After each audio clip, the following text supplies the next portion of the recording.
Buenas noches. Sean todos bienvenidos a esta segunda conferencia dentro de nuestra Semana por la Vida. En esta ocasión me complace dar la bienvenida a la licenciada María del Rocío Gálvez de Lara. Ella es licenciada en Pedagogía por la Universidad Panamericana desde el año de 1992. Es una mujer muy comprometida en esta cultura por la vida que estamos creando todos juntos y que es nuestro mayor anhelo. Y lo demuestra su experiencia, ya que desde el año de 1992 ha participado en el Comité Nacional Provida, primero como voluntaria y conferencista. Posteriormente, en el periodo de 1992 a 1994, se desempeñó como coordinadora de campañas de mejoramiento de medios, igual como conferencista. En el periodo de 1995 al 2002, fue coordinadora de delegaciones y continúa su servicio como conferencista. En el periodo del 2002 al 2019 ha sido la presidente de este Comité Nacional Provida y sigue como conferencista, cosa que le agradecemos. Hoy se desempeña como directora de Relaciones Eclesiásticas en el Centro de Ayuda para la Mujer Latinoamericana. Ella, en esta ocasión, nos ofrecerá la conferencia Desafíos para una Cultura de la Vida. Licenciada Rocío, sea usted bienvenida. Estamos muy agradecidos porque ha tenido la decisión de hacernos un espacio en su agenda para enriquecer esta semana de la vida en nuestra diócesis de Aguascalientes. A todos les dejo con ella y les pido toda su atención para aprovechar al máximo su experiencia y su conocimiento en esa tarea de crear cultura por la vida. Amigos, me da muchísimo gusto estar con ustedes el día de hoy, ya en vísperas de la hermosa fiesta de la Encarnación, en la que celebramos este hecho maravilloso de que nuestro Señor Jesucristo haya tomado un cuerpo como el nuestro, y sabemos que esta es la fiesta de todos los Provida, porque así nos lo pidió San Juan Pablo II en su encíclica Evangelio de la Vida. Para mí es entonces un privilegio compartir con ustedes estas reflexiones del día de hoy, y quiero agradecer especialmente al Padre José Guadalupe González, que es el asesor de la Comisión Diocesana de Pastoral Familiar de la hermosa diócesis de Aguascalientes, que yo quiero mucho, y también al Padre Miguel, responsable del Departamento de Vida. Para comenzar, amigos, les invitamos para que nos pongamos en presencia de Dios, que su Santo Espíritu llene nuestros corazones, ilumine nuestras mentes, para poder recibir todas estas enseñanzas que Él nos quiere brindar el día de hoy. Y para ello les invito a que hagamos la oración de San Juan Pablo II en la encíclica Evangelio de la Vida. Oh María, aurora del mundo nuevo, Madre de los vivientes, a ti confiamos la causa de la vida. Mira, Madre, el número inmenso de niños a quienes se impide nacer, de pobres a quienes se hace difícil vivir, de hombres y mujeres víctimas de violencia inhumana, de ancianos y enfermos muertos a causa de la indiferencia o de una presunta piedad. Haz que quienes creen en tu Hijo sepan anunciar con firmeza y amor a los hombres de nuestro tiempo el Evangelio de la vida. Alcánzales la gracia de acogerlo como don siempre nuevo, la alegría de celebrarlo con gratitud durante toda su existencia y la valentía de testimoniarlo con solícita constancia, para construir, junto con todos los hombres de buena voluntad, la civilización de la verdad y del amor, para alabanza y gloria de Dios Creador y amante de la vida. Amén. San Juan Pablo II ruega por nosotros. En nombre del Padre, del Hijo, del Espíritu Santo. Amén.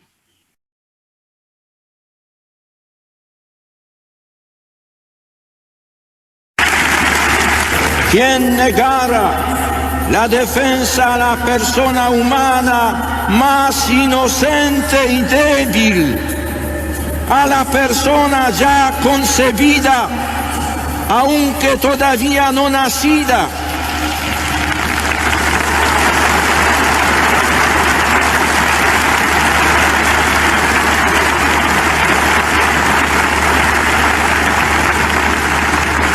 cometería una gravísima violación del orden moral. Nunca se puede legitimar la muerte de un inocente.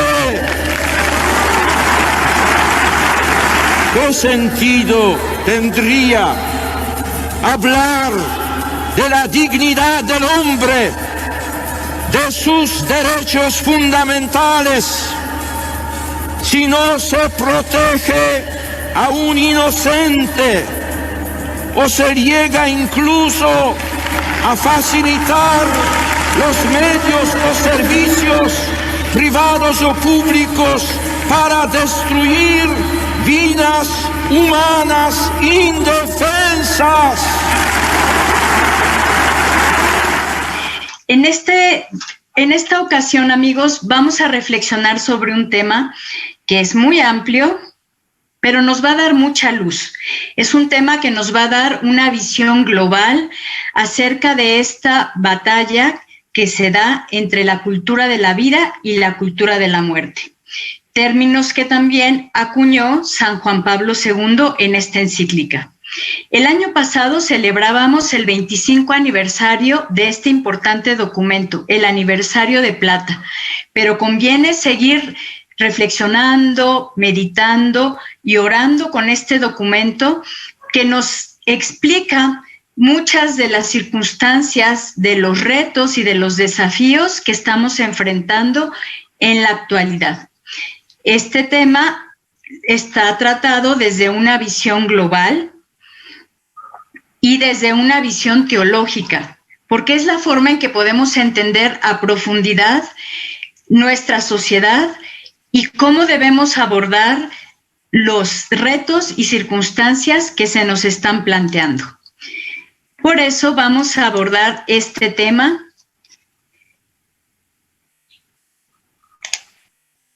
que nos va a ayudar a comprender por qué estamos viviendo las circunstancias en las que nos encontramos. Hace algunos años escuchaba yo una noticia que me dejó muy impactada.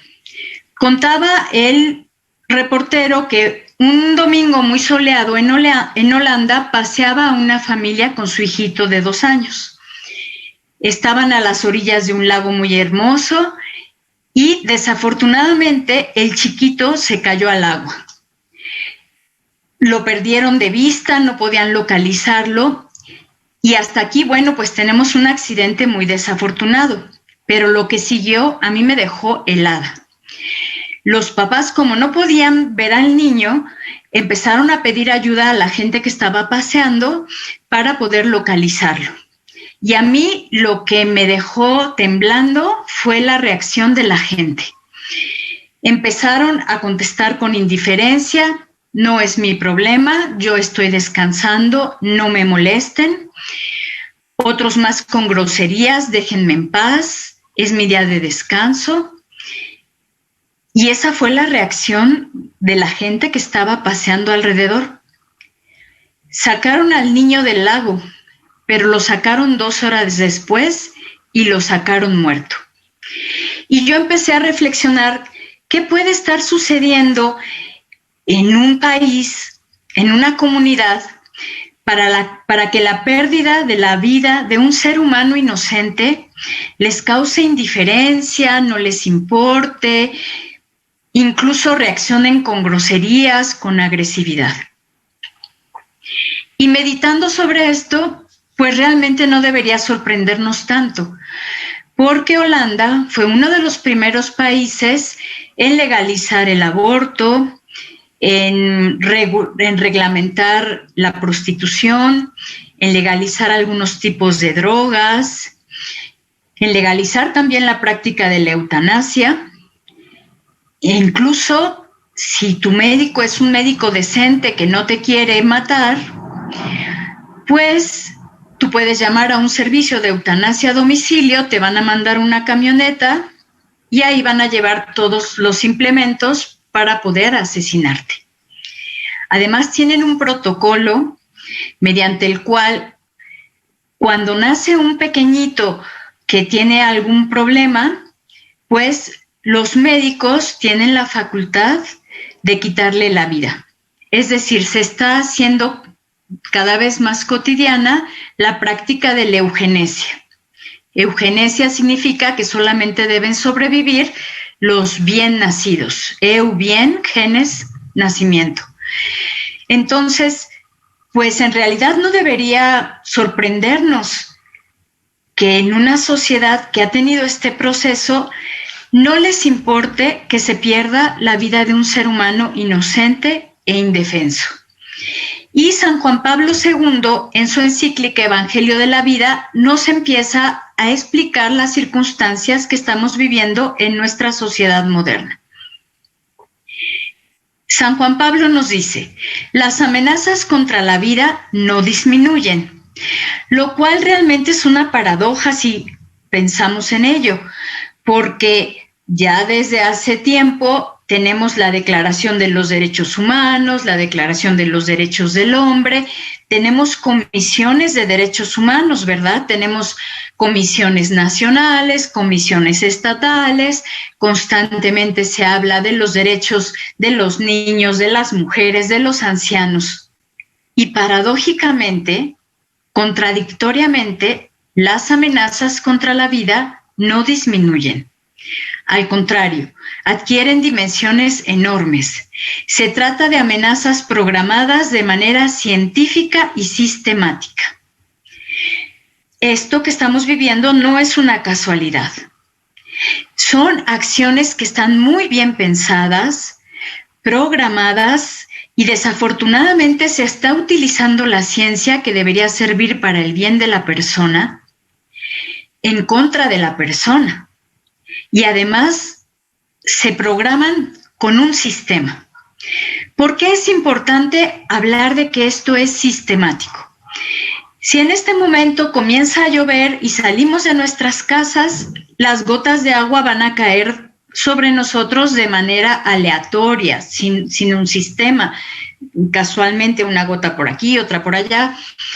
Y lo peor que nos puede pasar es que nos resfriemos, nos dé una gripita y bueno, pues habrá que cuidarse. Pero a lo largo de la historia se ha visto que si nosotros programamos la caída de gotas de agua de manera sistemática, podemos matar a una persona. Lo que se ha hecho desafortunadamente en algunas circunstancias de la historia, por ejemplo, en la Segunda Guerra Mundial, los japoneses inmovilizaban a uno de los prisioneros, también la cabeza, y hacían que cayera sobre su cabeza una gota de manera sistemática, una gota tras otra, hasta que perforaban el cráneo de esta persona, la persona se volvía loca y podían llegar hasta matarlo con este tipo de tortura. Entonces, estas amenazas son sistemáticas, no son casualidad, no es algo que de repente está sucediendo, no, es un programa. Nos dice San Juan Pablo, estamos en realidad ante una objetiva conjura contra la vida, que ve implicadas incluso a instituciones internacionales, como veremos más adelante, dedicadas a alentar y programar auténticas campañas de difusión de la anticoncepción, la esterilización y el aborto. En este párrafo el Papa nos menciona estos tres problemas: la promoción de anticoncepción, esterilización y aborto, pero durante el documento nos va a comentar también de la amenaza de la eutanasia y de la eugenesia, que son otras grandes amenazas contra la vida. Podríamos preguntarnos, el mal siempre, bueno, ¿Cómo hemos podido llegar a esta situación si en la actualidad estamos hablando de derechos humanos, de derechos de las personas y comisiones que los defienden? Desafortunadamente, su santidad nos habla también de que en la actualidad existe un eclipse de la conciencia, que ya no estamos viendo como sociedades el bien y el mal. Hemos perdido esta capacidad de reconocer lo bueno y lo malo.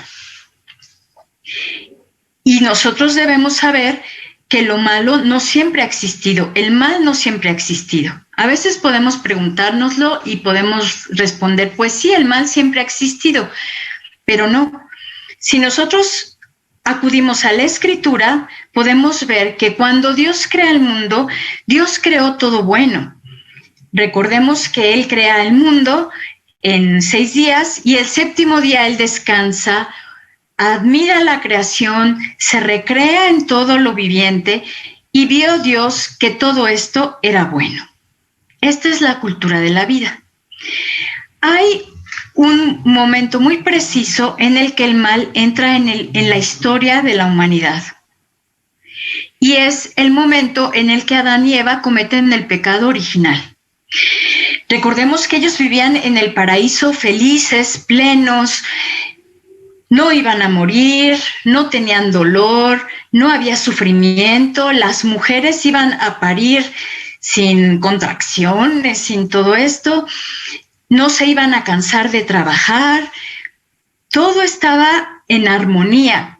Adán y Eva estaban en armonía con Dios, en armonía entre ellos, en armonía con todo lo creado.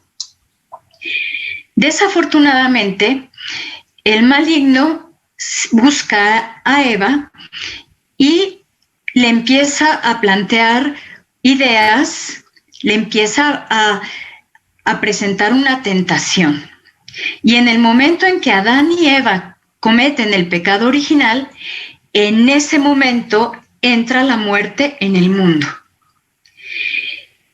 Entra la muerte, entra el dolor, el sufrimiento, hay una ruptura interna en nosotros las personas, hay una ruptura con Dios, hay una ruptura con nuestros semejantes, ahí se rompe la relación entre Adán y Eva y hay una ruptura con lo creado. ¿Por qué este pasaje es importante en este tema sobre la vida y la cultura de la muerte? Porque justo en el momento en que cometen el pecado original y en este momento de la tentación, podemos ver algunas de las características de la cultura de la muerte que es importante tener presentes y estar alertas con respecto de ellas. Estas características son el engaño y la soberbia. Puede haber otras características, pero estas son las que a mí me parecen más relevantes y que nos ilustra este pasaje. Llega el maligno con Eva y empieza a entablar un diálogo. Primer error de Eva. Con el mal no se dialoga.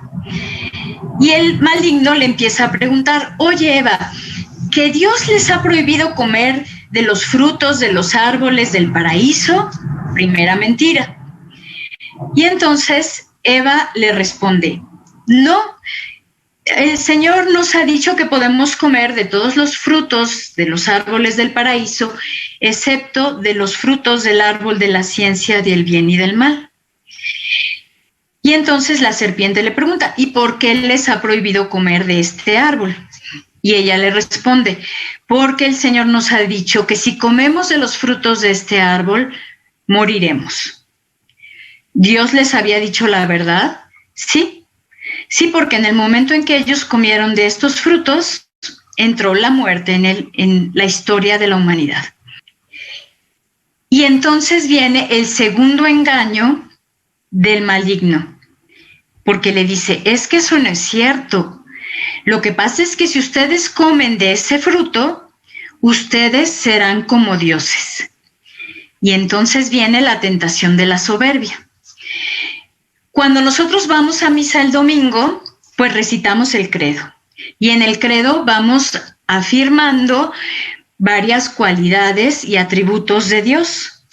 Quizás hay un atributo sobre el que necesitamos reflexionar más, y es cuando decimos que Dios es Señor y dador de vida. ¿Qué significa esto?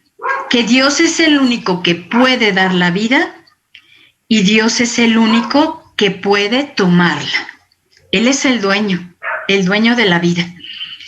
El problema es que si nosotros caemos en la trampa de la cultura de la muerte, nosotros queremos tomar el lugar de Dios, quitar a Dios y ponernos nosotros en su lugar.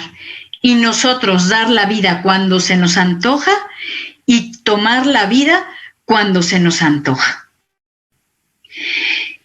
Y eso pues es un grave problema, porque en realidad Dios es el único dueño y señor de la vida.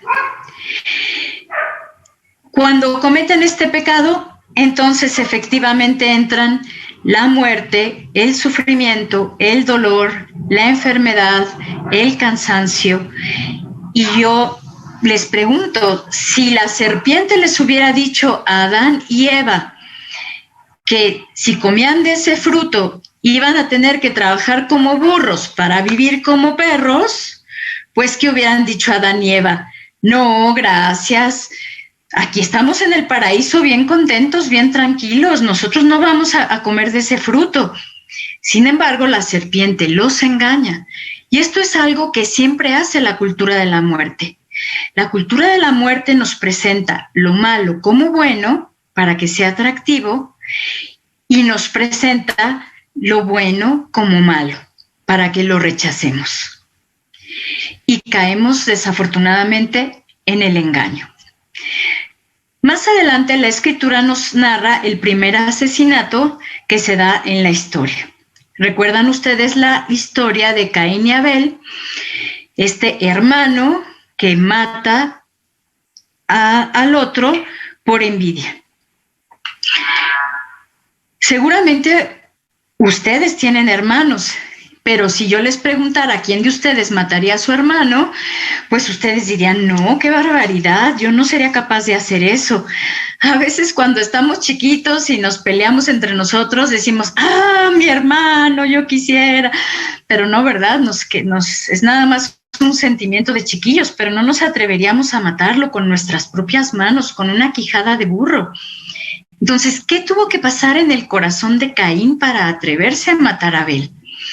Yo he pensado que lo primero fue que dejó de ver a Abel como su hermano, ya no lo vio como un hermano, lo vio como un objeto, y no solo como un objeto, sino como un estorbo. Y pensó Caín, si yo elimino a mi hermano, si elimino a Abel, el amor que Dios le tiene a él va a ser para mí. Y fue cuando decidió matar a su hermano. Porque ya no lo vio como un hermano, lo vio como un estorbo. Y esta es una constante de la cultura de la muerte. Para la cultura de la muerte, nosotros no somos personas, somos objetos. ¿Y cuál es la diferencia entre una persona y un objeto? Una persona es un quién, es alguien, un sujeto digno de amor, que tiene derechos que debemos respetar, proteger y cuidar. En cambio, un objeto es qué, es algo que yo puedo fabricar, usar, manipular, destruir, eliminar, reciclar, reusar, vender, comprar. Y eso está bien para los objetos si hacemos un uso inteligente y racional de los objetos. Pero eso no es correcto si nos referimos a las personas. El problema es que para la cultura de la vida, nosotros las personas somos objetos que se pueden comprar, vender, fabricar, reusar, reciclar, explotar, manipular y destruir.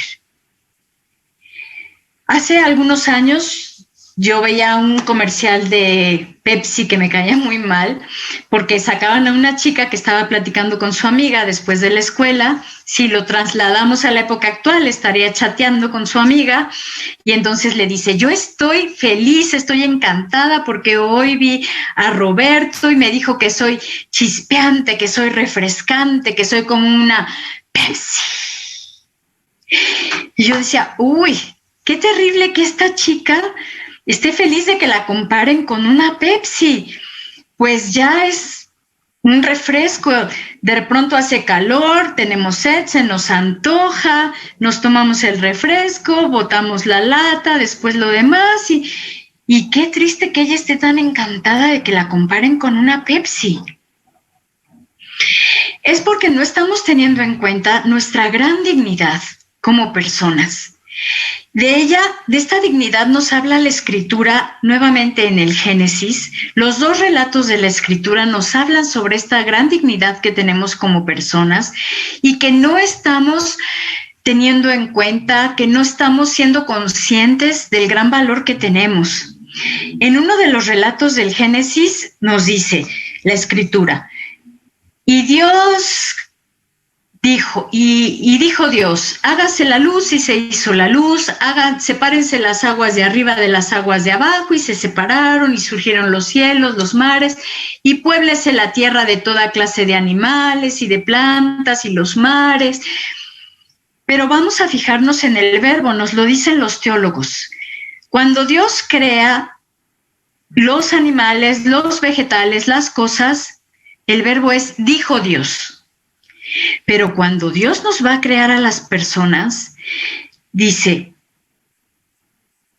hagamos, fíjense en el cambio de verbo, hagamos al hombre a nuestra imagen y semejanza.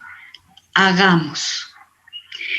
Ahí Dios está hablando en plural, es decir, es la comunidad del Padre, el Hijo y el Espíritu Santo, esta comunidad de amor que crea al hombre y dice, hagamos, nosotros somos un acto de amor de la Santísima Trinidad, hagamos al hombre a nuestra imagen y semejanza.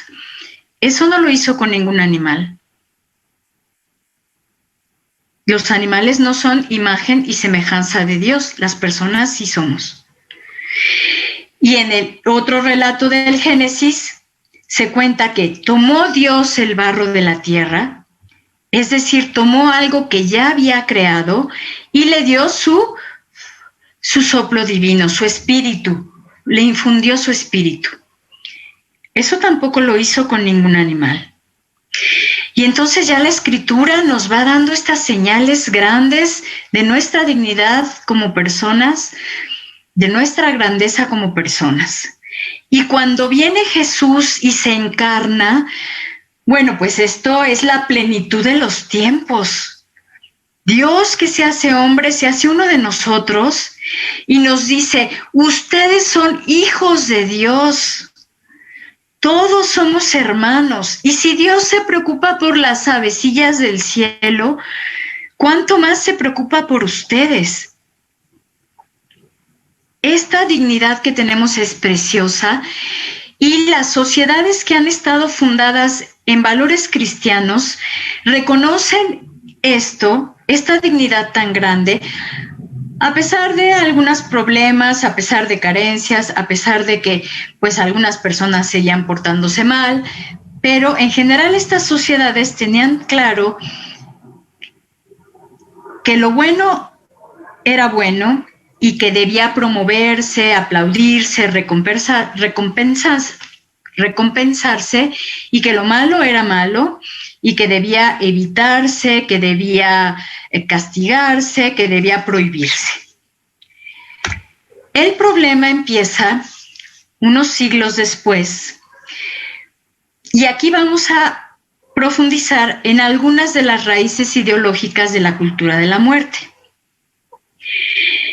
Teníamos una sociedad con inspiración cristiana, con principios cristianos, donde se reconocía que Dios es el valor más importante y se iba reconociendo poco a poco el valor de nosotros como personas y de nuestra dignidad. Sin embargo, empezaron a desarrollarse algunas teorías. Tenemos primero el evolucionismo darwinista. Darwin era un pastor, un ministro de la iglesia protestante anglicana, él era inglés, y entonces él empieza a hacer algunas observaciones, se va a las Islas Galápagos, empiezan a encontrar fósiles, y desafortunadamente estos primeros descubrimientos que podían haber explicado algunos cambios en las especies animales dentro de su misma especie, él los lleva al campo de la persona humana y empieza a decir que todo esto que vemos, todos estos cambios en el mundo, esta evolución, no se debe a que hay un Dios que providentemente está llevando y guiando y provocando estos cambios, sino que es simplemente la materia la que va cambiando, perfeccionándose y superándose a sí misma. Eso es todo lo que nos plantea Darwin. Y además nos dice que la materia solita es la que va propiciando su desarrollo. Entonces, no existe un Dios creador, providente, que va cuidando todo lo creado y que va propiciando estos cambios, sino que la materia es la que va teniendo sus propios cambios y su evolución. Y él dice que además dentro de este cambio en las especies, pues se observa que sobreviven los más aptos, los que mejor pueden adaptarse, los que son más fuertes. Entonces ellos son los que merecen sobrevivir. Y veamos qué delicada esta teoría, porque primero niega la existencia de Dios. En segundo lugar, niega los principios espirituales y nos deja a merced de una selva donde solamente van a sobrevivir los más fuertes y donde unos pueden ser depredadores de otros sin ningún problema. Esto es muy grave. A esta corriente de pensamiento se suma después la teoría de Malthus. Malthus era otro pastor, es decir, otro ministro anglicano contemporáneo de Darwin. Ellos vivieron la primera revolución industrial en Inglaterra, pues que fue muy fuerte. Sabemos que en esta época empieza la industrialización, las máquinas, se abandona el campo, crecen las ciudades, se generan cinturones de miseria, la gente muere. Y entonces Malthus, por lo que observa, dice: el problema en nuestra sociedad es que las personas se multiplican y los alimentos, los recursos se suman. Entonces, la gente aumenta muy rápido y los recursos aumentan más despacio. Va a haber el momento en que los recursos no van a alcanzar para las personas. Y aquí se engancha con Darwin. Dice, bueno, si solamente va a haber unos recursos limitados, estos recursos tienen que ser para los más aptos, para los más fuertes. ¿Y quiénes son para ellos los más aptos y los más fuertes? La gente rica, la gente educada, la gente... Al grado que Malthus llegó a decir que lo más misericordioso que podemos hacer por una familia pobre es asesinar a sus hijos, que no nazcan sus hijos. A esto se suman algunas corrientes del protestantismo que se desarrollan sobre todo en los países del norte de Europa, que ellos hacen una libre interpretación de las escrituras y entonces dicen, bueno, toman este pasaje que habla acerca de la predestinación y dicen, no, pues es que si ya estamos predestinados, no todo el mundo se va a salvar y además nada más se van a salvar no sé qué número. Y ellos dicen, pero ¿cuáles son estos signos de que Dios quiere que nos salven, que estamos predestinados a salvarnos? Y su conclusión es que los signos de la predestinación, que una persona fue elegida para salvarse, es que sea rica y que pertenezca a una raza muy específica, la raza aria. porque es donde se desarrollan estas teorías. Y los latinos, católicos, pues y demás, somos subhumanos. Entonces vean hacia dónde nos está llevando esto. El negar a Dios, al espíritu y todas estas realidades nos iba a llevar por lógica al materialismo, y entonces los científicos y pensadores dicen que solamente existe aquello que puedo ver, pesar, medir, contar. Lo que no puedo ver, pesar, medir o contar no existe. Y de aquí era bajar un escaloncito al hedonismo, porque si solo existe esta vida, si no existe un Dios con quien vamos a llegar después de la muerte, que nos va a amar por toda la eternidad, si no existe Dios, si no existe el alma, si después de que yo me muero solo queda polvo, pues entonces, ¿para qué nos portamos bien? A comer y a beber, que el mundo se va a acabar. Si después que me muero solo quedan mis cenizas, pues que me echen en una maceta, da lo mismo. Entonces, el fin de la existencia se vuelve únicamente el placer, el tener, el poder, el disfrutar de esta vida, y después no hay nada más. Yo a veces pensaba que era muy ruda con Darwin por considerar que a raíz de su teoría se había desencadenado todo esto, pero hubo 2 eventos que me hicieron confirmar lo que pienso. Uno de ellos fue unos documentales de la BBC de Londres, donde se habla acerca de la historia de los genocidios, y en estos documentales hablan cómo los darwinistas sociales, los seguidores de Darwin, amparados en su teoría, hicieron genocidios terribles. Recordemos que el Imperio Británico gobernaba una 1/4 parte del mundo, y en la India dejaron morir a cantidad de personas porque consideraban que los indios eran subhumanos. Estaban los ingleses tomando sus banquetes en sus palacios y los indios muriendo a millones afuera. Pero eran unos números que le dicen a Hitler y a los nazis: quítate que ahí te voy. Todo amparado en la teoría de Darwin. Y luego una canción que se llama... una canción que estuvo mucho de moda y que los chicos bailaban en los antros, que se llama Discovery Channel. Ya me van a decir que ya está un poco pasadita de moda, pero hay que escuchar la letra. Es muy vulgar, desafortunadamente, pero los chicos la bailaban muy felices.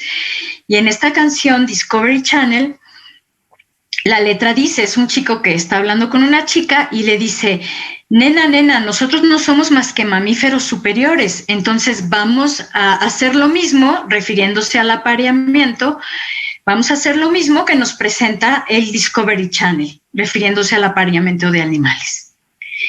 Y entonces yo dije, no, sí, Darwin tiene una grave responsabilidad en relación con el desarrollo de la cultura de la muerte. Y si alguien pensara, bueno, pero pues es que Darwin ya pasó de moda, ya fue hace muchos siglos. Bueno, hay que irnos nada más un pasito atrás. En el siglo XX se acuñó el término hombre neuronal, y es un concepto que desarrollan y sostienen varios pensadores que nos dicen: el cerebro es una cosa que piensa, siente, elige, recuerda y planifica. Y es extremadamente improbable que exista un alma o mente no física que realice el pensar, el sentir y percibir. Solamente existe el cerebro físico y su cuerpo. Esto lo sostiene Pep Churchland. Tal cual es Darwin. Denis Dennett nos dice: el origen de la mente humana ha de ser atribuido a algún proceso firmemente anclado en la sólida base de materialismo y de la selección natural. Una grúa, nuevamente Darwin, y no a un misterio o un milagro, un gancho celestial, o sea, Dios. Vamos a lo mismo: negar a Dios y decir que el hombre, la materia, es lo que se va empoderando. ¿Qué importancia tienen estos pensadores? Hace algunos años tuvimos aquí en México una controversia constitucional, como hemos tenido muchas emergencias en la Corte, y le dieron el proyecto a un ministro, Fernando Franco, abortista. Él desarrolló una sentencia para decir que el aborto tenía que legalizarse en México a nivel nacional hasta el 9º mes. Y uno de los pensadores en que fundamentó sus argumentos fue justo Denis Dennett. Estos pensadores estudian en las grandes universidades, en Oxford, en Harvard, y finalmente ahí estudia la gente que va a gobernar los países y que va a poner esta forma de pensamiento en las políticas de gobierno, desafortunadamente. Ahora vamos a dar un salto un poco largo y vamos a hablar acerca de otro pasaje de la Escritura que nos va a ilustrar sobre el control demográfico. Ustedes recuerdan la historia de Moisés. Moisés significa, el nombre de Moisés significa salvado de las aguas. Sabemos que a Moisés su mamá lo echó en una canasta y lo arrojó al río Nilo. Y uno podría decir, pero qué mamá tan bárbara, ¿cómo lo echa al río un bebecito y los cocodrilos? ¿Por qué echó la mamá de Moisés a su bebé al río? Bueno, para entender esto debemos ir un poco hacia atrás a la historia de José, el soñador. Recordemos que José salva al pueblo egipcio de morir del hambre. Y aquí tenemos que se va a dar un encontronazo entre un pueblo de la cultura de la vida y un pueblo de la cultura de la muerte. El pueblo de la cultura de la vida, los hebreos, que reconocían que Dios es el Señor y dador de vida, que tener muchos hijitos era una bendición, y los egipcios, que era un pueblo de la cultura de la muerte, que ellos pensaban que ellos eran dioses, e incluso tenemos registro de que ellos ya usaban anticonceptivos. Pensaban que ellos podían decidir cuándo dar vida y cuándo no. Pero José salva al pueblo egipcio, al imperio egipcio, de morir de hambre. Y el faraón, en agradecimiento, le dice, pues ven, trae a tus hermanos para que ustedes también se salven del hambre. Lo que el faraón no sabía es que José tenía 11 hermanitos, entonces llegaron 11 hermanitos de José con todos sus hijitos. Y al principio pues convivieron bien, pero los hebreos tenían muchos hijitos, los egipcios no tantos, y a los egipcios se les olvidó el agradecimiento e hicieron esclavos a los hebreos. Los hebreos se empezaron a enojar y dijeron, la esclavitud es una condición indigna, no es digno de una persona que la hagan esclava, y empezaron a enojarse. Y un día que otro faraón volteó, dijo, ups, estos ya están muy enojados y son muchos. Si se rebelan, me van a quitar mi imperio. ¿Qué puedo hacer yo para conservar mi imperio? Bueno, voy a asesinar a todo primogénito varón de cada familia, porque los primogénitos varones eran los líderes naturales de la familia y de la comunidad. Y sin líderes no va a haber rebelión. Y manda a asesinar a todos los pequeños. Por eso la mamá de Moisés lo salva poniéndolo en la canasta. Tenemos el primer evento totalmente registrado de una matanza, de un evento de control demográfico para mantener el poder de un imperio. ¿Cómo se relaciona esto con nosotros? Bueno, recordemos que el siglo pasado hubo 2 guerras muy fuertes, la Primera y Segunda Guerra Mundial, que dejaron a Europa, a Estados Unidos, a muchos países de Asia destrozados. Después de estas guerras empiezan a surgir los primeros intentos por promover la paz, se crea la Liga de las Naciones, después la ONU, y una de las primeras que empezó a esforzarse por crear la ONU fue el Vaticano, la Santa Sede, la Iglesia Católica. Decían, es que no puede haber una guerra tan dura, tan brutal, tenemos que parar esto. Y Y empiezan esos esfuerzos. Por otro lado, el mundo queda dividido en dos grandes bloques, el bloque capitalista, el bloque comunista, tan malo el uno como el otro, materialismos al fin, imperios que querían el control total del mundo. Y entonces, estos imperios pues se estaban lastimando el uno al otro. Hacían unas reuniones y no, sí, vamos a hacer la paz, pero por abajo del agua se estaban dando de patadas, estaba la Guerra Fría, la carrera armamentista, y entonces el presidente de los Estados Unidos en los años 60 le habla a su asesor Henry Kissinger y le dice, oye, yo necesito que tú me hagas una estrategia para yo mantener mi imperio y que los comunistas no me ganen. Y Henry Kissinger le dice, muy bien, déjame pensar algo. Y Henry Kissinger se fue a dar la vuelta por el mundo, iba visitando países que como embajador de buena voluntad, pero él nada más iba echando ojo. Después de que viajó por todo el mundo, regresó con el presidente y le dijo, mira, ya te tengo una estrategia. Y le escribió esta estrategia en este documento que tiene este nombre tan largo, que se llama Implicaciones del crecimiento de la población a nivel mundial para la seguridad de Estados Unidos y nuestros intereses en el extranjero. Este documento era secreto, hasta la era de Reagan no se conocía. Reagan lo declasifica y ahora ustedes lo pueden consultar por internet. Sería bueno que lo leyeran.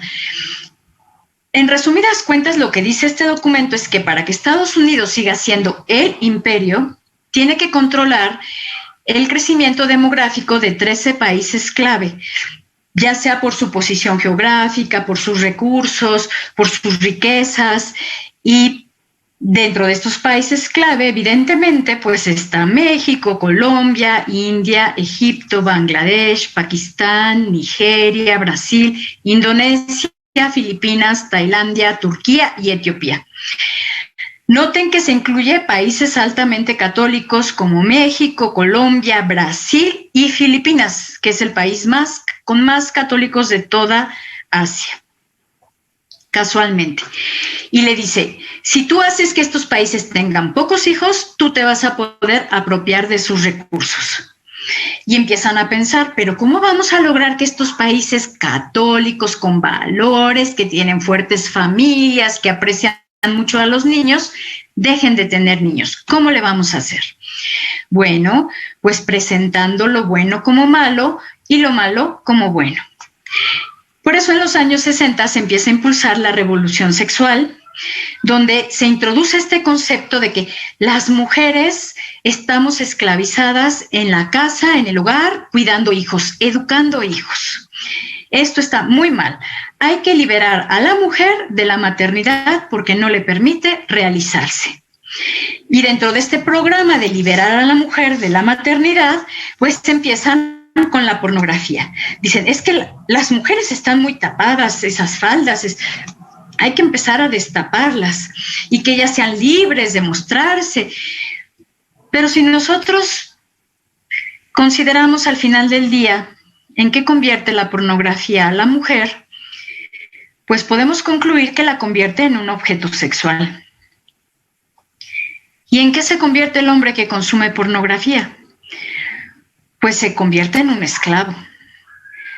La mujer que le está mirando en esa imagen ni siquiera sabe que existe. Y esto por años ha sido un gran negocio. Yo leí el testimonio de una chica que se salió de esta industria de la pornografía y decía que era una cosa horrible, que ella se la vivía alcoholizada y drogada para no pensar en lo que estaba haciendo. Y a la par se empiezan a desarrollar las tecnologías anticonceptivas. Se dice, el sexo ya no es una actividad sagrada, reservada al matrimonio, un acto de amor maravilloso. No, es una diversión más. Pero pues está muy tremendo eso de divertirse por media hora y después tener la responsabilidad y la consecuencia de un hijo, ¿verdad? Y tener que cuidarlo por lo menos por 18 años, pues eso no está tan divertido. Entonces se les ocurre generar esta idea de hay que tener sexo sin tener niños y empiezan a desarrollar los anticonceptivos. De acuerdo con el magisterio de nuestra Iglesia, la relación conyugal tiene dos fines. El primer fin es el unitivo, aumentar el amor entre los esposos. El segundo fin es el procreativo, crear junto con Dios, que es un privilegio enorme. El que Dios nos permita colaborar con Él para traer nuevas personas a la existencia, con almas eternas, llamadas a vivir por siempre en el amor, pues es un privilegio impresionante. Y sabemos que cuando se cumplen los fines del matrimonio, hay una consecuencia que es el placer y que es bueno y que es querido por Dios dentro de este entorno. El problema del uso de los anticonceptivos es que cambian todo este orden. En una relación sexual donde se introducen los anticonceptivos, el placer se convierte en un fin, la satisfacción. Obviamente se trata de evitar a toda costa la procreación, que no venga un hijo, y se termina por pegarle a la unión entre los esposos al amor, porque el otro ya no es mi esposo o mi esposa, ya no es un sujeto de amor, alguien a quien amar, sino es un objeto de placer, alguien a quien puedo usar para satisfacerme. Y los objetos se pueden cambiar, destruir, maltratar, etc. Entonces, este uso de los anticonceptivos terminan por destruir la profundidad y la riqueza de la relación conyugal. Yo recuerdo el caso, leí la noticia en un periódico que una señora en Rusia estaba haciendo limpieza, era muy, muy meticulosa, y entonces estaba limpiando el cajón del buró de su marido y se va encontrando unos condones. Y dice, ups, pero si nosotros no usamos condones, pues que agarra y que les echa pica pica. A lo mejor esta anécdota pues nos puede arrancar una risa, pero también recuerdo el caso más dramático de un matrimonio a quien yo iba a dar consejería porque estaban pensando en abortar y no encontraba yo la razón. Ha sido uno de los casos más difíciles que he tenido. Era un matrimonio joven, solamente tenían una niña pequeña, no habían llegado al tope de la parejita de dos, no tenían problemas económicos. Y yo le pedí a él que nos dejara solas. Y cuando él se fue le dije, ya dime la verdad, ¿por qué quieres abortar? Y ella me dijo, lo que sucede es que en mi embarazo anterior, cuando yo ya tenía unos 6 meses, mi vientre ya había crecido, pues él ya no llegaba a la casa a dormir. Y yo no quiero que me vuelva a pasar lo mismo. Ella estaba dispuesta a matar a su bebé para que él no le fuera infiel. Porque ella ya no era la Barbie perfecta de 90, 60, 90. Y si alguien acepta que el fin de las relaciones sexuales es el placer, después va a aceptar todo tipo de conductas, la homosexualidad y todas esas demás conductas que desafortunadamente vemos se están promoviendo. Para los años 60, 70, los países católicos con valores de familia seguían teniendo un montón de hijitos. Y las grandes potencias dijeron, ¿cómo vamos a hacer para que dejen de tener niños? Entonces viene nuevamente el recurso del engaño. Le dijeron a nuestros países, si ustedes reducen el número de hijos que tienen, van a tener mayor riqueza, van a tener mayor desarrollo, van a ser como nosotros. Por aquellas épocas, en México, el promedio de hijos por mujer era de 7. Teníamos familias grandes y teníamos familias donde se enseñaban muchos valores. Aprendíamos a convivir, a compartir. Olvídense de ropa de marca, la ropa nos la heredábamos, nos la heredaban nuestras tías, nuestras hermanas. Jugábamos todos juntos y aprendíamos a trabajar y a dialogar y aprendíamos muchas cosas en nuestras familias. Sin embargo, a nuestros gobiernos les condicionaron los préstamos y les dijeron, para que yo te preste, tienes que bajar tu tasa de nacimientos. Y los gobiernos empiezan a implementar campañas. Algunos de ustedes recordarán los eslogans: la familia pequeña vive mejor, pocos hijos para darles mucho. Y al final podemos preguntarnos, ¿cuál es la tasa de población, la tasa de nacimiento de México actualmente? Estamos en el 2.1, ya acercándonos al 2 y en el camino a bajar al 1.9. Y debemos preguntarnos, ¿hizo México la tarea que nos dejaron las superpotencias? Pues sí, bajamos un montonal el nacimiento de hijos. Y ahora la pregunta, ¿somos más ricos? ¿Estamos más desarrollados? No. ¿Las familias viven mejor? ¿Son más felices? No. Mamá y papá trabajan para darles a los niños un montón de cosas, el Xbox, el iPhone, quién sabe qué, pero los niños no tienen con quién jugar. Hay muchos niños que ahorita en la pandemia se dan de topes porque están solos y no tienen con quién jugar. Si les va bien, los cuidan los abuelitos, y si les va mal, están metidos en el internet, en la televisión, en redes sociales.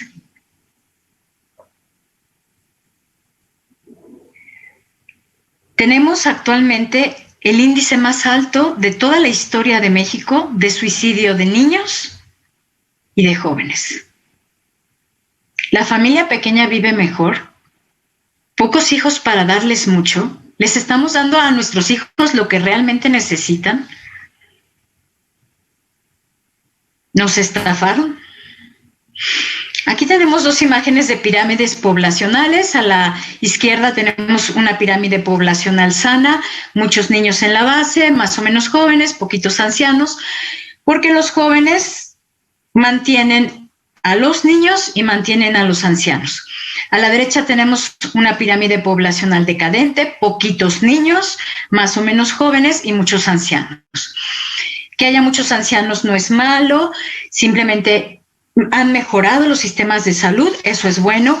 Lo que es preocupante es que haya poquititos niños, porque en unos años no va a haber quien mantenga a los de arriba y a los de abajo. ¿Quién va a mantener? Y eso se llama invierno demográfico, que muchos países en Europa ya están padeciendo. Si no fuera por la migración de africanos, de musulmanes, muchos países de Europa están quebrados, Italia, Alemania están quebrados, no tienen niños. ¿Pero de quién es la culpa? Pues ellos decidieron tener gatos en vez de hijos.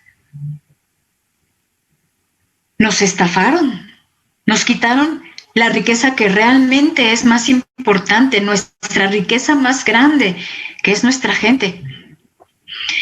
En esos folletos de CONAPO nos presentaban así el país. Es que México va a estar a reventar.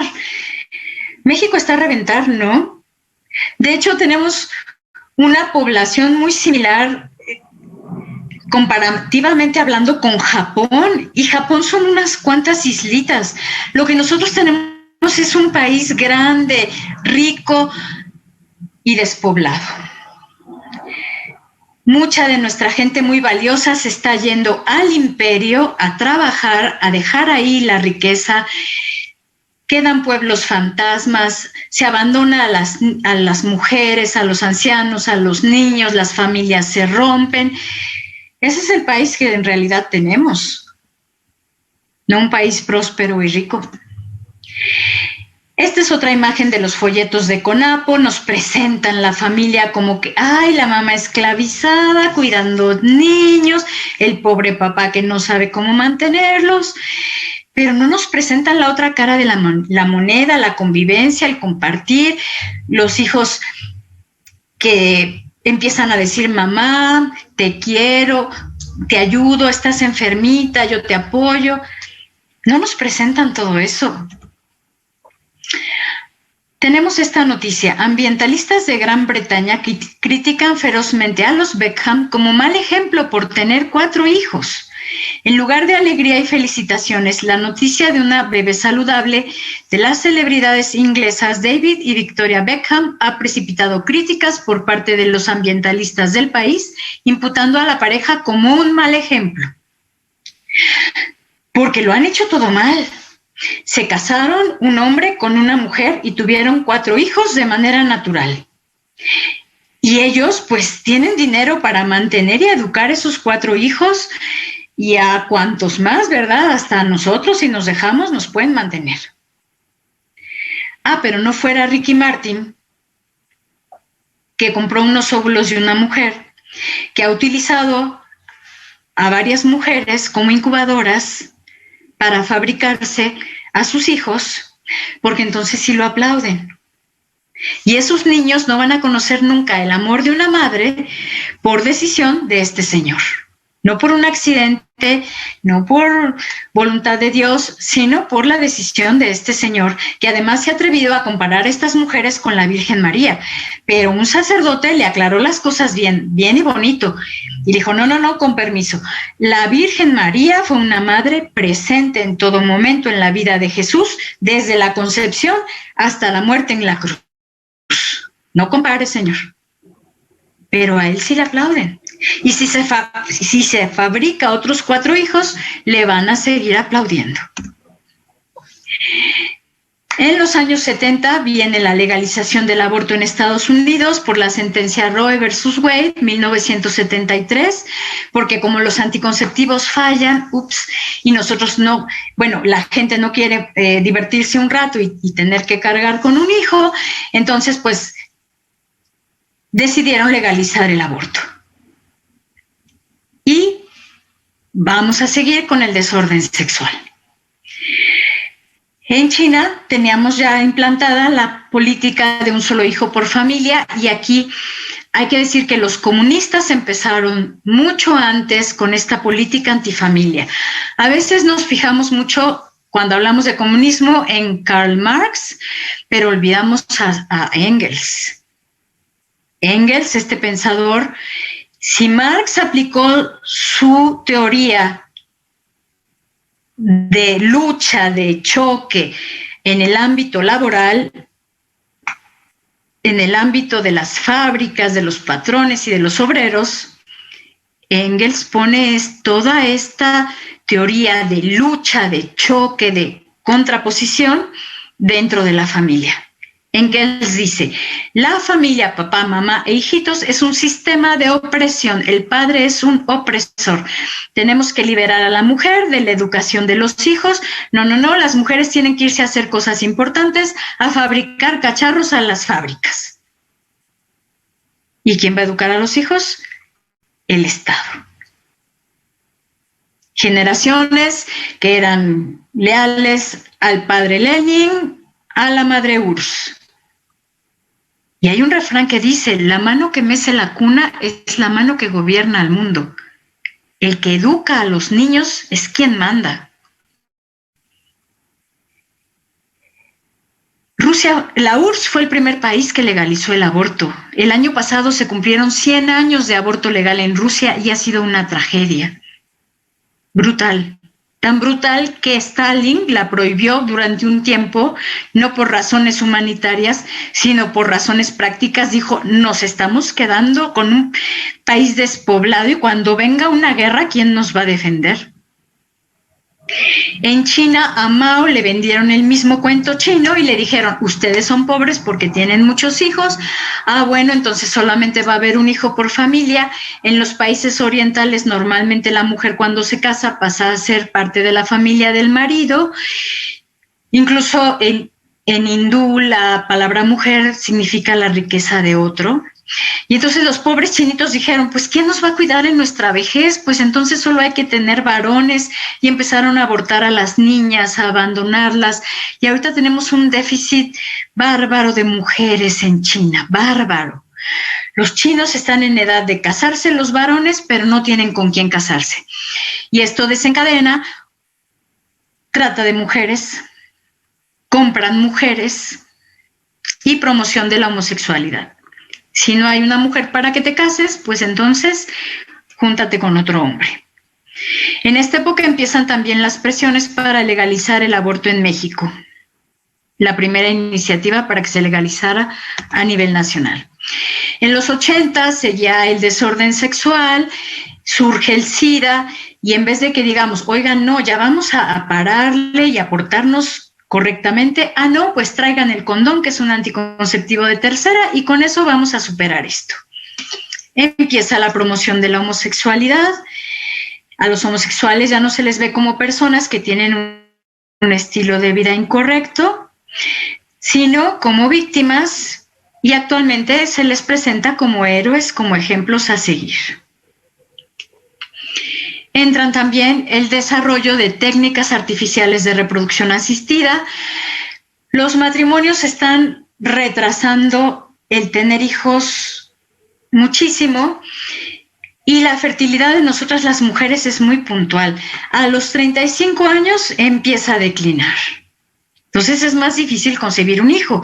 Y si además una chica lleva 10 años usando hormonas, pues puede ser que tenga otro tipo de afectaciones también en su cuerpo. No, pero nosotros queremos a fuerzas un hijo. ¿Por qué no lo vamos a tener? Entonces vienen usan el recurso de las técnicas de reproducción asistida.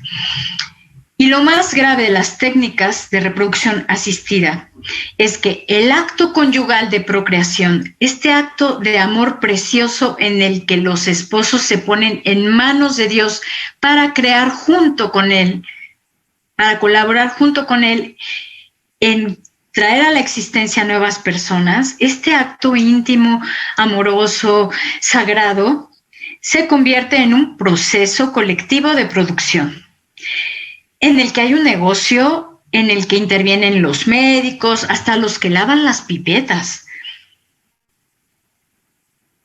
Pueden comprar un hijo y lo pueden comprar a plazos, cuesta 80,000 pesos por lo menos este proceso. Entonces puedes comprar a tu hijo a plazos sin intereses.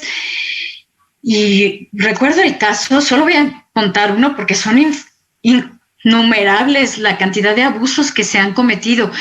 Llega una pareja de alemanes a la clínica, los dos de muy arios, altos, rubios,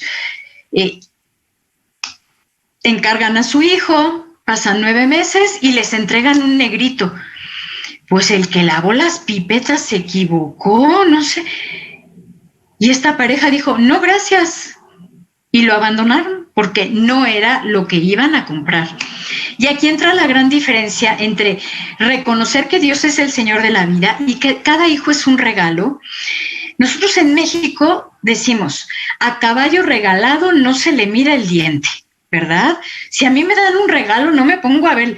Entonces, si cada hijo es un regalo, recibimos a nuestro bebé que tiene el dedo chuequito. Es el dedo chuequito de la tía Chonita. Es uno de los nuestros. Pero si yo voy a comprar algo, no, ahí sí ya cambia todo. Y además, si es caro, pues con más razón. Si yo voy a comprar un Audi o un BMW, no me lo vayan a querer dar rayado, tiene que ser al color que yo quiero, con las vestiduras, porque voy a pagar muy caro por él, ¿verdad? Entonces ya no me van a dar cualquier cosa.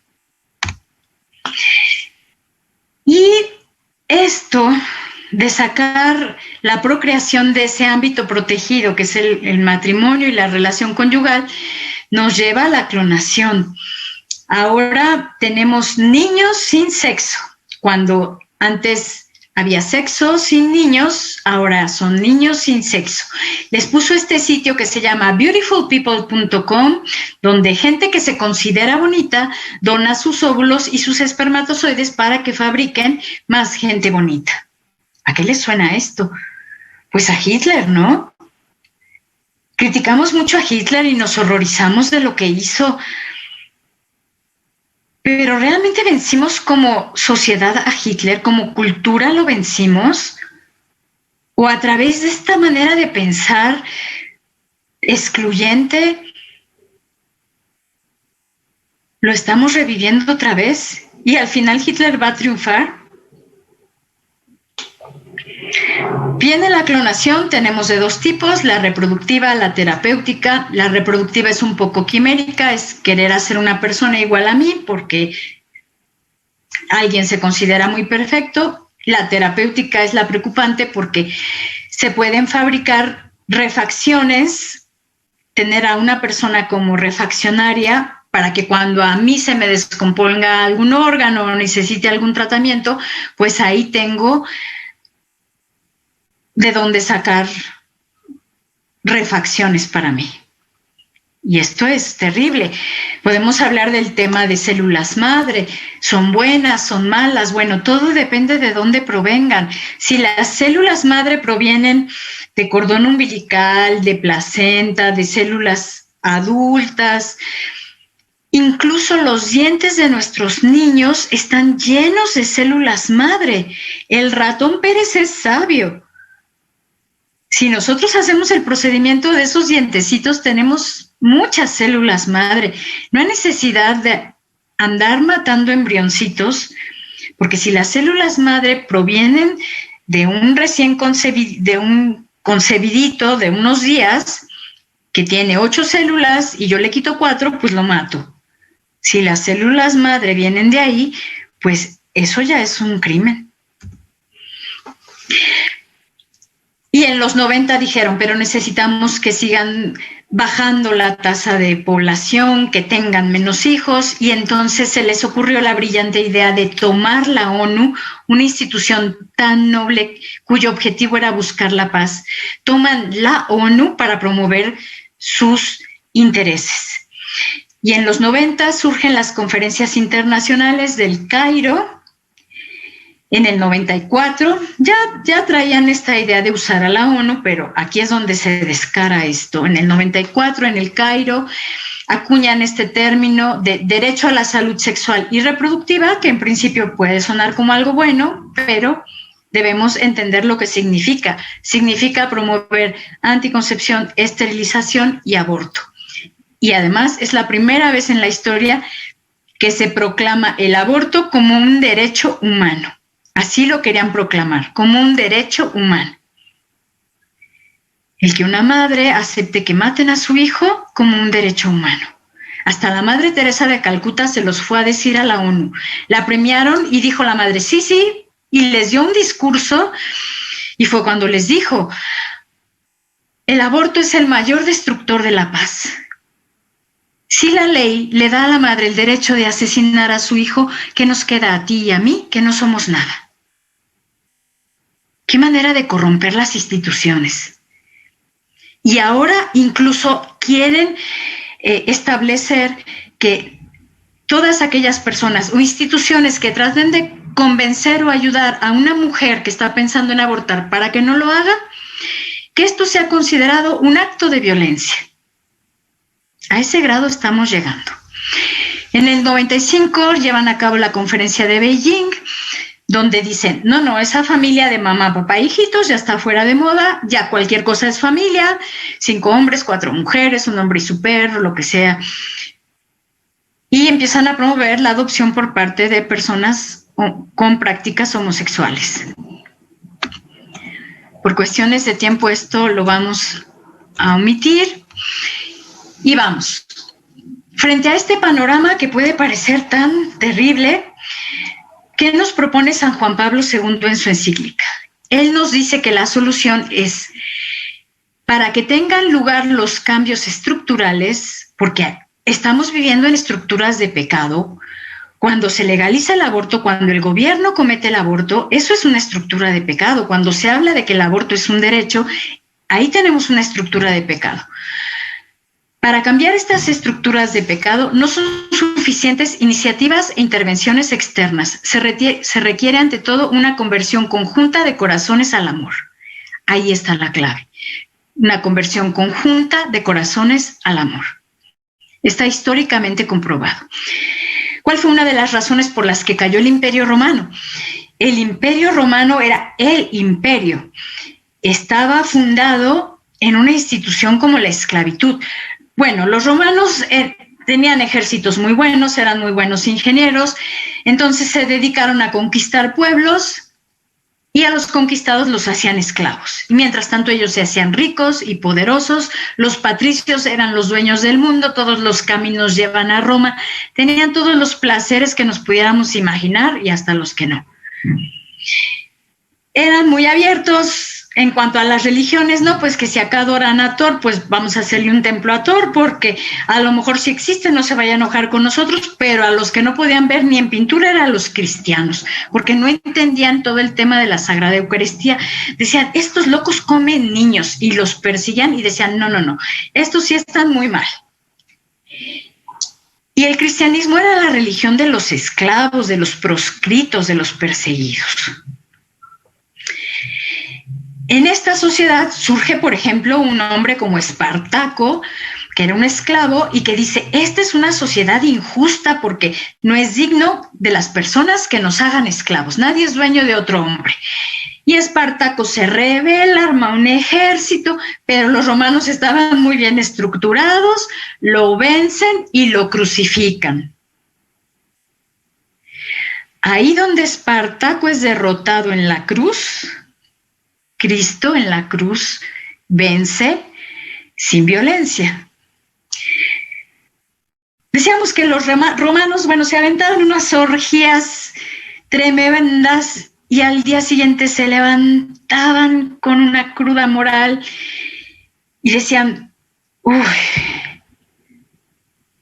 ¿por qué me siento hoy tan vacío?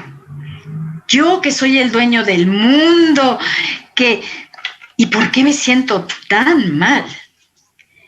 Y en cambio, ese esclavo miserable, que yo lo puedo azotar, comprar, vender, explotar, matar, ese esclavo es tan feliz.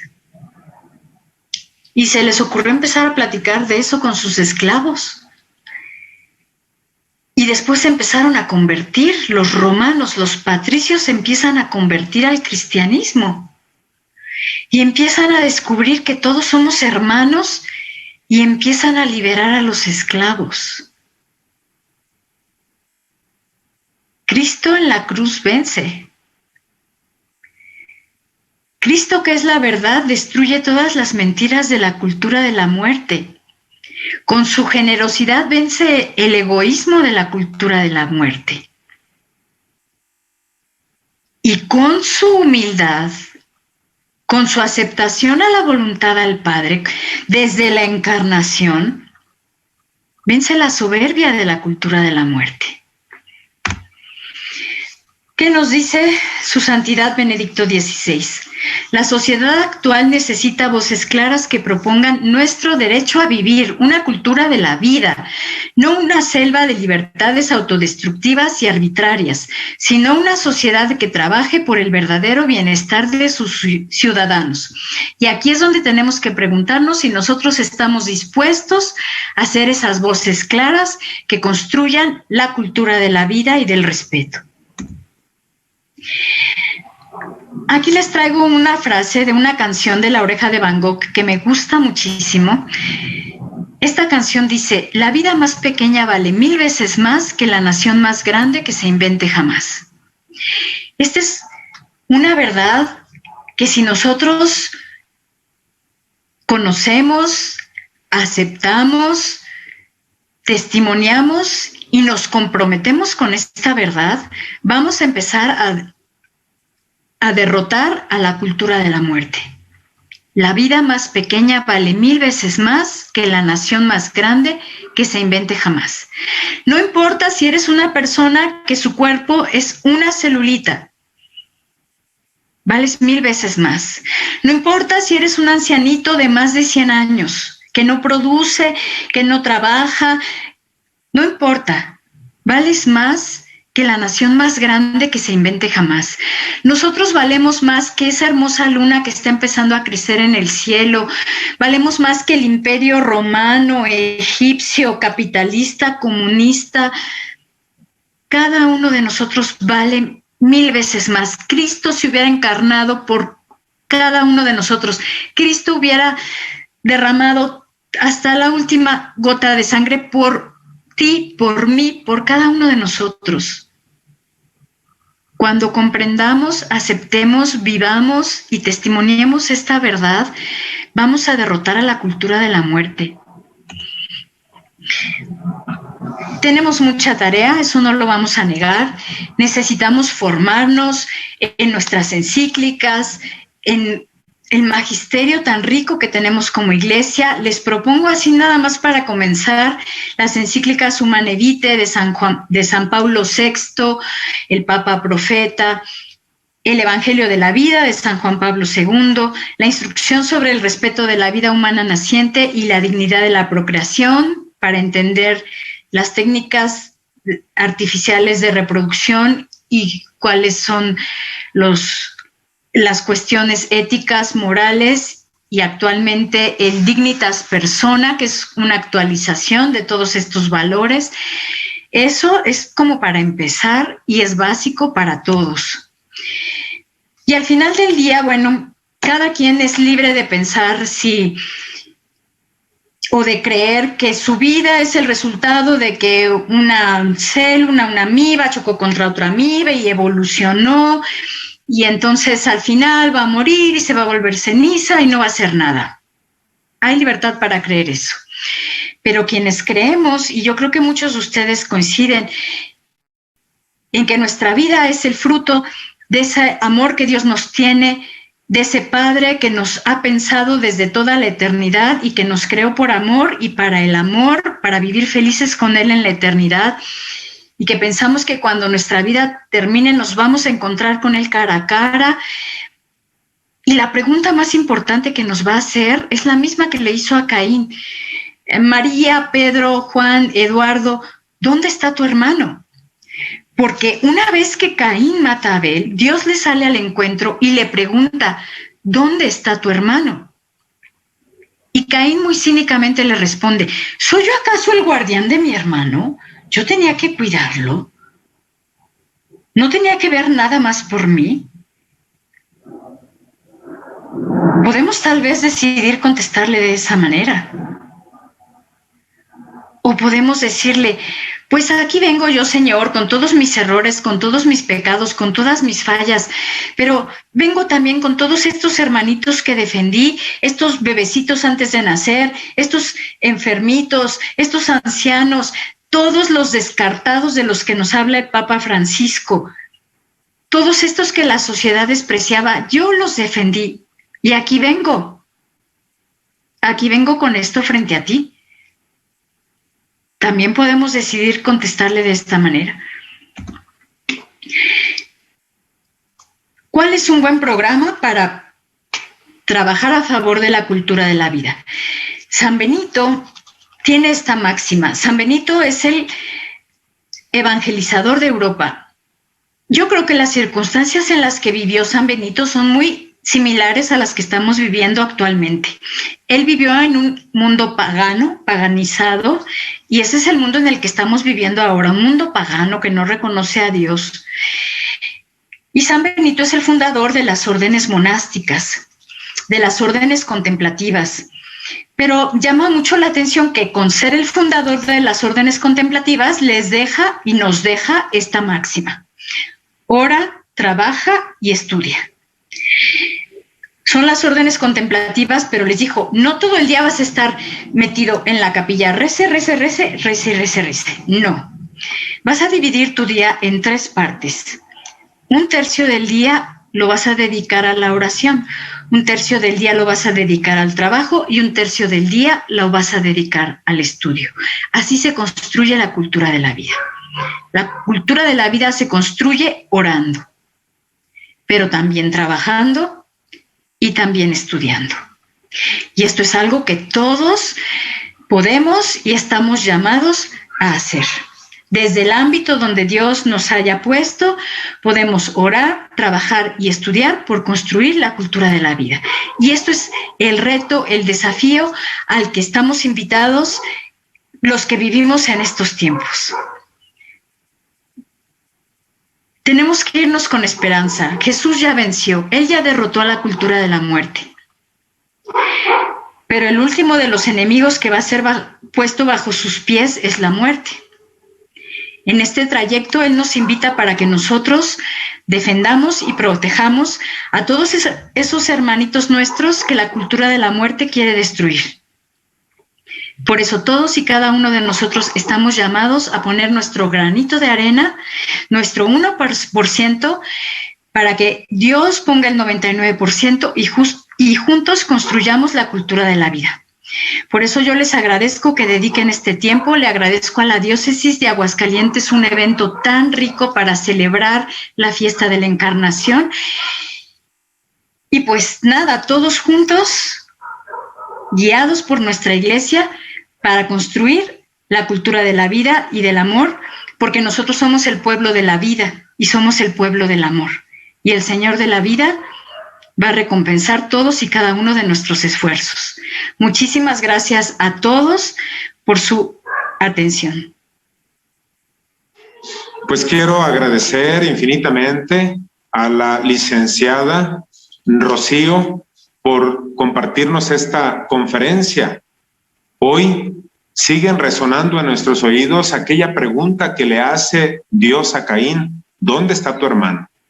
¿Y qué le decimos nosotros? Somos responsables de la vida del hermano, porque Dios nos ha creado a todos con amor y tenemos que sensibilizarnos ante esa necesidad que tenemos de blindar la vida. Pues ojalá que esta enseñanza quede en nuestro corazón y que lo podamos llevar a la práctica. Licenciada Rocío, nuestra oración por usted para que el Señor siga bendiciéndola, colmándola de gracias y también de sabiduría, para que usted, con esa generosidad que le distingue, siga aportando a la cultura por la vida tan necesaria hoy, no solo en México, sino en el mundo entero. Nuestra Diócesis de Aguascalientes le agradece porque sin duda ha sido un aporte muy grande. Lo digo desde la Comisión Diocesana de Pastoral Familiar, en este departamento de movimientos en defensa de la vida, y sin duda para todas las personas que nos han seguido será una enseñanza para la vida. Quiero invitarles a todos a que terminemos esta noche con una oración dirigida a la Sagrada Familia. Jesús, María y José, en ustedes contemplamos el esplendor del verdadero amor. A ustedes, confiados, nos dirigimos. Santa Familia de Nazaret, haz también de nuestras familias lugar de comunión y cenáculo de oración, auténticas escuelas del Evangelio y pequeñas iglesias domésticas. Santa Familia de Nazaret, que nunca más haya en las familias episodios de violencia, de cerrazón y división, que quien haya sido herido o escandalizado sea pronto consolado y curado. Santa Familia de Nazaret, haz tomar conciencia a todos del carácter sagrado e inviolable de la familia, de su belleza en el proyecto de Dios. Jesús, María y José, escuchad, acoged nuestra súplica. Me permito impartir la bendición a todos ustedes que nos han seguido en esta segunda conferencia, invitándoles a permanecer con nosotros y el día de mañana disponernos para una nueva conferencia, una nueva enseñanza que tendremos para crear cultura de la vida entre los nuestros y, bueno, pues con aquellos que vayan entrando en contacto con nosotros. Que el Señor esté con ustedes y la bendición de Dios Todopoderoso, Padre, Hijo y Espíritu Santo descienda sobre ustedes, sobre sus familias, les fortalezca y les acompañe siempre. Que pasen buenas noches.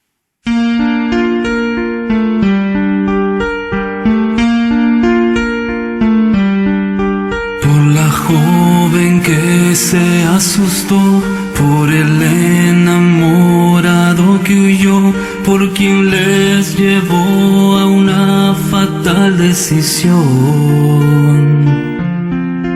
por el niño que ya no creció, pero el cielo entero abrazó. Por ellos hagamos hoy una oración. Aleluya, aleluya.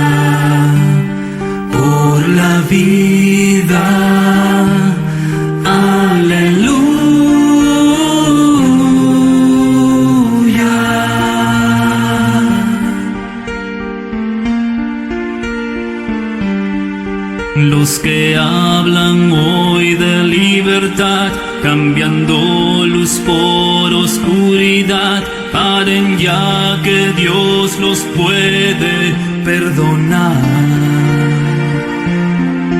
Que la muerte no avance más, que Jesús nos ha